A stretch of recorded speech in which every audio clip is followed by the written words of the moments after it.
Olá pessoal, eu sou o professor Pedro e eu vou falar um pouquinho aqui sobre algumas questões aí a respeito de resistores, potência e, e algumas fórmulas gerais aí que vocês precisam saber. Bom, primeira coisa, vamos imaginar um circuito. Como que desenha um circuito? Vocês já viram em alguns dos meus vídeos, mas tem aqui um circuitinho. Esse circuito aqui não tem nada, tá? Ele está em curto-circuito. Aqui é positivo, aqui é negativo. O que é um resistor? Resistor pode ser um aparelho que você coloca aqui que tem uma certa resistência, ou pode ser uma pecinha mesmo que chama resistor. Essa pecinha ela é um retângulo assim, com dois terminais, onde você pega essa pecinha e encaixa ela aqui, tá? No meio do circuito. É claro que a gente não vai ficar desenhando toda hora isso. O melhor símbolo de resistor é esse aqui, ó. Tá? Fica mais fácil. Então vamos supor que eu tenho um resistor nesse circuito. Então eu coloco aqui, tem um resistor ali nesse circuito. Então, a corrente, no sentido convencional, passa aqui e vai para lá. Tá? Essa aqui é a corrente. E ela dá a volta e chega aqui. É claro que ela não sai daqui, já, os elétrons livres já estão todos lá. Tá? Só acontece um movimento ordenado em todos eles. Bom, o que um resistor faz? Um resistor, ele, ele tem uma resistência a essa passagem de elétrons. Então, ele dificulta essa passagem de elétrons, certo? Então, se eu tiver um caminho aqui é um caminho único, né? Aí, se eu tiver dois caminhos, né? E aqui um resistor com uma resistência muito alta, o que vai acontecer? Vai passar mais elétrons pelo outro lado, tá? Então, basicamente, é uma dificuldade que os elétrons têm de passar aí. Bom, vamos voltar aqui ao nosso circuito. Então, esse é o símbolo. Tem gente que vai desenhar o de cima, mas é mais comum de baixo. E aqui a gente pode chamar de R1, um resistor. Tá? Em alguns exercícios você pode aproximar uma lâmpada ou algum outro objeto como um resistor, tá? Mesmo porque eles possuem resistência. Bom, o que mais que a gente tem que saber? Como ele dificulta essa passagem de elétrons, né? Então os elétrons vão tentar passar aqui, ele dificulta. É como se ali gerasse um atrito entre as partículas, porque é difícil ele passar, e com esse atrito esquenta, tá? Não é bem assim, tá? Mas é um jeito fácil de lembrar. Então, uma resistência elétrica acaba esquentando, né? Dependendo da corrente, de tudo que acontece ali. Então, vamos lá, vamos fazer um checklist aqui de tudo que a gente precisa saber. A bateria, ela tem o quê? Uma DDP, ou seja, uma diferença de potencial. Que diferença, vou escrever tudo não, porque senão fica muito longo. Diferença de potencial. Essa diferença de potencial, a gente pode chamar aí, para simplificar a letra, de U. Então, U é igual a DDP. A diferença de potencial é uma diferença de energia que faz com que os elétrons caminhem. Tá?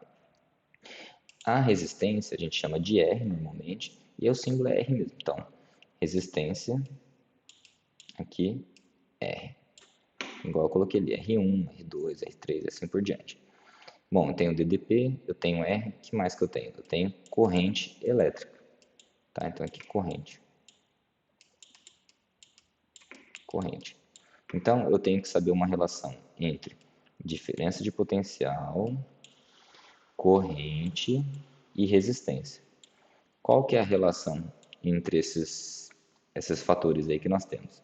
Bom, a relação mais básica é U é igual a I vezes R, certo? Sendo R aí uma constante, né, que você pode escrever dessa forma aqui. Se eu tenho uma diferença de potencial e uma corrente, eu divido um pelo outro, eu tenho a resistência que tem naquele circuito, tá? Mas é a mesma forma, se você souber uma, você sabe a outra. Bom, o que mais que você deve saber? Uma resistência, ela pode ter um tamanho. Então, quando você tiver algum objeto grande, um cilindro, alguma coisa assim, e vai usar de resistência, por exemplo, um pedaço de madeira desse tamanho aqui, igual está no vídeo aqui, na minha mão, certo? Você tem que saber algumas informações aí. Então, existe uma outra maneira de medir essa resistência. Qual que é a outra maneira aí de medir essa resistência? Então, eu tenho um objeto aqui cilíndrico, normalmente, é isso que o pessoal faz, nos exercícios e tudo mais.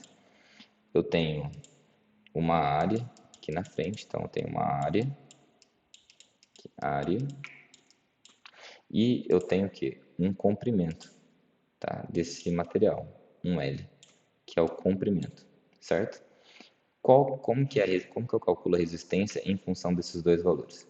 Bom, outra formulinha aí, resistência, além dessa fórmula, pode ser dado por ρ, né, vezes L, até eu escrevi aqui de verde para ficar legalzinho, vezes L, que é o comprimento, dividido por quem? Tudo isso aqui dividido pela área. Então, resistência tem duas fórmulas interessantes aí. Uma é U é igual a IR, dependendo da situação você pode usar essa.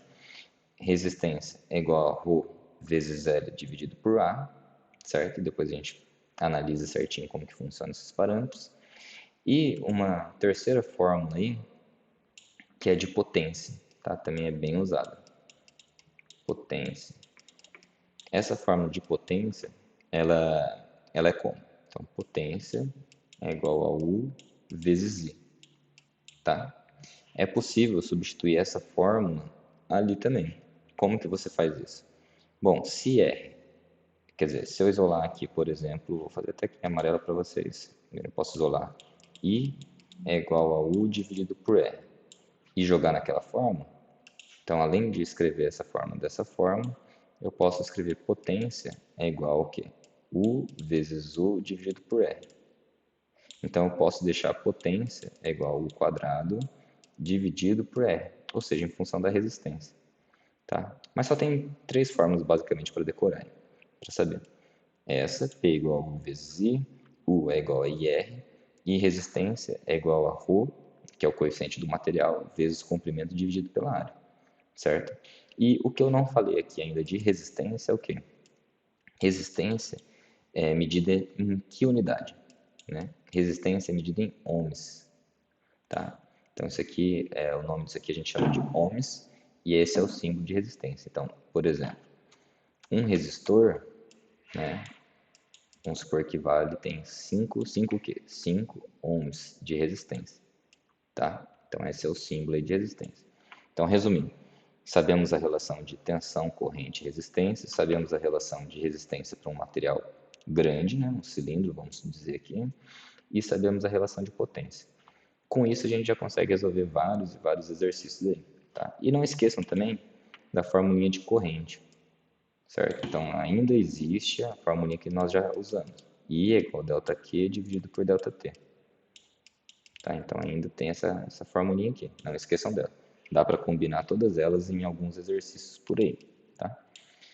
Nos próximos vídeos eu faço alguns exercícios falando dessas teorias aqui. E espero que vocês tenham gostado. Tem informações aí na descrição do vídeo. E até mais.